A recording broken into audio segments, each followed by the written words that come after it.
Welcome back to my YouTube channel. ಎಲ್ಲರೂ ಹೇಗಿದ್ರೆ ಎಲ್ಲರೂ ಚೆನ್ನಾಗಿದ್ದೀರಾ ಅಂತ ಅಂದ್ಕೊಂಡಿದ್ದೀನಿ. ನಾನು ಕೂಡ ತುಂಬಾ ಚೆನ್ನಾಗಿದ್ದೀನಿ. ಯಾಕೋ ವಿಡಿಯೋ ಮಾಡೋ ಇಂಟ್ರೆಸ್ಟೇ ಕಮ್ಮಿ ಆಗಿದೆ. ಯಾಕೆ ಅಂದರೆ ಸಬ್ಸ್ಕ್ರೈಬರ್ ಕೂಡ ಆಗ್ತಾ ಇಲ್ಲ. ಕೆಲವು ಸಬ್ಸ್ಕ್ರೈಬ್ ಮಾಡಿ ಬ್ಯಾಕ್ಔಟ್ ಆಗ್ತಾ ಇದ್ದಾರೆ. ತುಂಬಾ ಬೇಜಾರಾಗ್ತಾಯಿದೆ.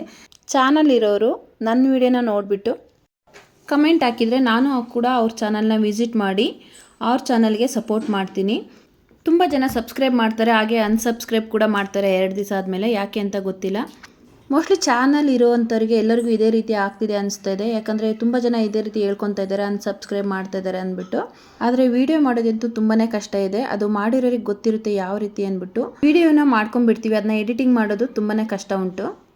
ಯೂಟ್ಯೂಬ್ ಮಾಡಿರೋರಿಗೆ ಗೊತ್ತಿರುತ್ತೆ ಎಷ್ಟು ಕಷ್ಟ ಇದೆ. ಒಂದು ವಿಡಿಯೋ ಮಾಡಿ ಹಾಕಬೇಕಂದ್ರೆ ಅದು 10 ನಿಮಿಷದೇ ಆಗಲಿ 12 ನಿಮಿಷದೇ ಆಗಲಿ ಆ ವಿಡಿಯೋ ಮಾಡಬೇಕಂದ್ರೆ ಎಷ್ಟು ಕಷ್ಟಪಟ್ಟಿರ್ತೀವಿ. ಎಡಿಟಿಂಗ್ ಆಗಲಿ ಒಂದು ವಾಯ್ಸ್ ಓವರ್ ಕೊಡೋದಾಗಲಿ ತುಂಬಾ ಕಷ್ಟ ಇರುತ್ತೆ. ಕಷ್ಟಕ್ಕೆ ಫಲ ಇದ್ದೇ ಇರುತ್ತೆ, ಕಾದು ನೋಡಬೇಕಷ್ಟೆ. ಬನ್ನಿ ಇವತ್ತಿನ ವಿಡಿಯೋ ಸ್ಟಾರ್ಟ್ ಮಾಡೋಣ. ಇವತ್ತಿನ ವಿಡಿಯೋದಲ್ಲಿ ಚಿಕನ್ ಸಾಂಬಾರನ್ನ ಸಿಂಪಲಾಗಿ ಹೇಗೆ ಮಾಡ್ಕೊಳ್ಳೋದು ಅಂದ್ಬಿಟ್ಟು ತೋರಿಸ್ಕೊಡ್ತಾ ಇದ್ದೀನಿ. ಮೊದಲಿಗೆ ಇಲ್ಲಿ 2 kg ಚಿಕನ್ ತಂದಿದ್ದಾರೆ. ನಾನು 2 kg ಚಿಕನ್ನ 2 ರಿಂದ 3 ಸರಿ ಚೆನ್ನಾಗಿ ತೊಳ್ಕೊತೀನಿ. 1 kg ಚಿಕನ್ನ ಸಾಂಬಾರು ಮಾಡಿ 1 kg ಫ್ರೈ ಮಾಡ್ಕೊತೀನಿ. ಒಲೆ ಮೇಲೆ ಒಂದು ಪಾತ್ರೆನ ಇಟ್ಕೊಂಡು ಸ್ವಲ್ಪ ಆಯಿಲ್ ಹಾಕ್ಕೊತೀನಿ. 2 ರಿಂದ 3 ಟೇಬಲ್ ಸ್ಪೂನಷ್ಟು ಆಯಿಲ್ ಹಾಕ್ಕೊಂಡು ಆಯಿಲ್ ಸ್ವಲ್ಪ ಬಿಸಿ ಆಗ್ತಿದ್ದಂಗೆ ಒಂದು ಈರುಳ್ಳಿನ ಉದ್ದುದು ಕಟ್ ಮಾಡಿ ಸೇರಿಸ್ಕೊಂಡು ಚೆನ್ನಾಗಿ ಫ್ರೈ ಮಾಡ್ಕೊತೀನಿ. ಈರುಳ್ಳಿ ಸ್ವಲ್ಪ ಚೆನ್ನಾಗಿ ಫ್ರೈ ಆಗ್ತಿದ್ದಂಗೆ ತೊಳೆದಿಟ್ಟಿರುವಂಥ ಚಿಕನ್ನ ಸೇರಿಸ್ಕೊಂಡು ಎಣ್ಣೆಯಲ್ಲಿ 5 ನಿಮಿಷ ಚೆನ್ನಾಗಿ ಚಿಕನ್ನ ಫ್ರೈ ಮಾಡ್ಕೊಳ್ಬೇಕು. 5 ನಿಮಿಷ ಫ್ರೈ ಆದಮೇಲೆ ರುಚಿಗೆ ತಕ್ಕಷ್ಟು ಉಪ್ಪು ಹಾಕ್ಕೊಂಡು ಅರ್ಧ ಟೇಬಲ್ ಸ್ಪೂನು ಅರಿಶಿನ ಸೇರಿಸ್ಕೊಳ್ಬೇಕು. ಇಲ್ಲಾಂದರೆ ಚಿಕನ್ಗೆ ಉಪ್ಪು ಹಿಡಿಯಲ್ಲ, ಅದಕ್ಕೋಸ್ಕರ ಆಮೇಲೆ ಉಪ್ಪು ಸೇರಿಸ್ಕೊಳ್ಬೇಕು 5 ನಿಮಿಷ ಫ್ರೈ ಆದಮೇಲೆ. ಇವಾಗ ರುಚಿಗೆ ತಕ್ಕಷ್ಟು ಉಪ್ಪು ಹಾಕ್ಕೊಂಡು ಅರ್ಧ ಟೇಬಲ್ ಸ್ಪೂನು ಅರಿಶಿನ ಪುಡಿ ಹಾಕ್ಕೊಂಡು 2 ರಿಂದ 3 ನಿಮಿಷ ಹಾಗೆ ಫ್ರೈ ಮಾಡ್ಕೊಬೇಕು.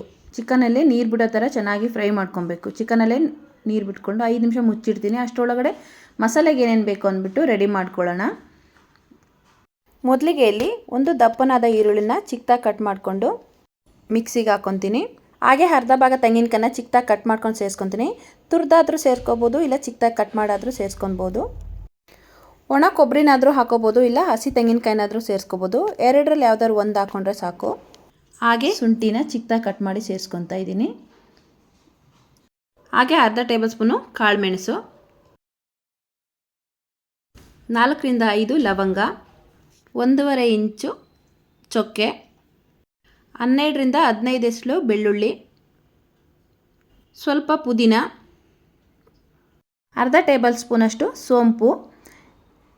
ಗಸಗಸೆ ಬೇಕಾದರೆ ನೀರಲ್ಲಿ ನೆನೆಸ್ಬಿಟ್ಟು ಸೇರಿಸ್ಕೊಬೋದು, ನಾನು ಸೇರಿಸ್ತಾ ಇಲ್ಲ. ಹಾಗೆ 2 ಟೊಮೊಟೊ, 1 ಹಿಡಿ ಕೊತ್ತಂಬರಿ ಸೊಪ್ಪನ್ನ ಸೇರಿಸ್ಕೊಂಡು ನೈಸಾಗಿ ಪೇಸ್ಟ್ ಮಾಡ್ಕೊಂಬರ್ತೀನಿ. ಇವಾಗ ತುಂಬ ನೈಸಾಗಿದ್ದರೆ ಚೆನ್ನಾಗಿರುತ್ತೆ ಸಾಂಬಾರು. ತುಂಬ ಚೆನ್ನಾಗಿ ನೈಸಾಗಿ ರುಬ್ಕೊಂಡು ಸ್ವಲ್ಪನೇ ನೀರು ಹಾಕಿ ರುಬ್ಕೊಬೇಕು. ನಾನು ಇವಾಗಲೇ ಖಾರ ಪುಡಿ ಧನ್ಯ ಪುಡಿ ಸೇರಿಸ್ತಿಲ್ಲ. ನಾನು ಖಾರ ಪುಡಿ ಧನ್ಯ ಪುಡಿ ಎಲ್ಲ ರೆಡಿಯಾಗಿ ಇಟ್ಕೊಂಡಿರ್ತೀನಿ. ಸಪ್ರೇಟಾಗಿ ಮೆಣಸಿನ್ಕಾಯಿ ಎಲ್ಲ ಹುರಿದು ಪೇಸ್ಟ್ ಮಾಡ್ಕೊಂಡು ಮಾಡೋದು ಸ್ವಲ್ಪ ಕಮ್ಮಿನೇ. ಯಾಕಂದರೆ ನಾನು ನಾನ್ ವೆಜ್ಜಿಗೋಸ್ಕರನೇ ಸಪ್ರೇಟಾಗಿ ಚಿಲ್ಲಿ ಪೌಡರ್ ಮಾಡಿಸಿ ಇಟ್ಕೊಂಡಿರ್ತೀನಿ, ಹಾಗಾಗಿ ಅದನ್ನೇ ಹಾಕ್ತೀನಿ. 1.5 ಟೇಬಲ್ ಸ್ಪೂನು ಚಿಲ್ಲಿ ಪೌಡರ್ ಹಾಕ್ಕೊಂಡು 2 ಟೇಬಲ್ ಸ್ಪೂನಷ್ಟು ಧನ್ಯ ಪೌಡರ್ನ ಸೇರಿಸ್ಕೊಂಡು ಮತ್ತೆ ಚೆನ್ನಾಗಿ ನೈಸಾಗಿ ಪೇಸ್ಟ್ ಮಾಡ್ಕೊಂಡು ಬರ್ತೀನಿ. ನೋಡಿ ಇವಾಗ ಚಿಕನ್ ಎಲ್ಲ ಚೆನ್ನಾಗಿ ನೀರು ಬಿಟ್ಕೊಂಡಿದೆ. ನೀರೇನು ಹಾಕಿರಲಿಲ್ಲ, ಆದರೂ ಕೂಡ ಇಷ್ಟು ನೀರಿದೆ. ಈ ಟೈಮಲ್ಲಿ ನೈಸಾಗಿ ರುಬ್ಕೊಂಡಿರುವಂಥ ಮಸಾಲೆನ ಸೇರಿಸ್ಕೊಂಡು ಚೆನ್ನಾಗಿ ಫ್ರೈ ಮಾಡ್ಕೊಬೇಕು. 1-2 ನಿಮಿಷ ಮಸಾಲೆನ ಹಾಗೆ ಫ್ರೈ ಮಾಡ್ಕೊಬೇಕು ಎಣ್ಣೆನಲ್ಲೇ. ಚೆನ್ನಾಗಿ ಫ್ರೈ ಆಗಬೇಕು ಮಸಾಲೆ ಕೂಡ. 1-2 ನಿಮಿಷ ಫ್ರೈ ಆದರೆ ಟೇಸ್ಟ್ ಚೆನ್ನಾಗಿ ಬರುತ್ತೆ, ಚಿಕನಿಗೂ ಕೂಡ ಮಸಾಲೆ ಹಿಡಿಯುತ್ತೆ. ಈ ಟೈಮಲ್ಲಿ ಮಿಕ್ಸಿಯಲ್ಲಿ ಅಂಟಿರುವಂಥ ಮಸಾಲೆನ ತೊಳೆದ್ಬಿಟ್ಟು ನೀರು ಸೇರಿಸ್ಕೊಂಡು ನಿಮಗೆ ಯಾವ ಹದಕ್ಕೆ ಬೇಕೋ ಆ ಹದಕ್ಕೆ ನೀರು ಹಾಕ್ಕೊಂಡು ಚಿಕನ್ ಚೆನ್ನಾಗಿ ಬೇಯೋವರೆಗೂ ಮಸಾಲೆನ ಕುದಿಸ್ಕೋಬೇಕು. ಸೈಡಲ್ಲೆಲ್ಲ ಎಣ್ಣೆ ಬಿಟ್ಕೊಬೇಕು. ಆವಾಗ ಚಿಕನ್ ಸಾಂಬಾರು ರೆಡಿಯಾಗಿದೆ ಅಂದ್ಬಿಟ್ಟು. ತುಂಬ ಸಿಂಪಲ್ ಆದಂಥ ರೆಸಿಪಿ, ಯಾರು ಬೇಕಾದರೂ ಮಾಡ್ಕೊಬೋದು. ಹುರಿದು ಎಲ್ಲ ಮಾಡೋಕ್ಕಾಗಲ್ಲ, ನಾವೇನು ಐಟಮ್ಸ್ ಇಟ್ಕೊಂಡಿಲ್ಲ ಅನ್ನೋರು ಕೂಡ ಈ ರೀತಿ ಚಿಕನ್ ಸಾಂಬಾರನ್ನ ಮಾಡ್ಕೊಬೋದು. ತುಂಬ ಸಿಂಪಲ್ಲಾಗಿ ತುಂಬ ಈಸಿ ಆದಂಥ ರೆಸಿಪಿ. ಮುದ್ದೆ ಜೊತೆ, ಚಪಾತಿ ಜೊತೆ, ದೋಸೆ ಜೊತೆ, ಇಡ್ಲಿ ಜೊತೆ ಎಲ್ಲದರ ಜೊತೆ ಹೊಂದ್ಕೊಳ್ಳುವಂಥ ಸಾಂಬಾರು.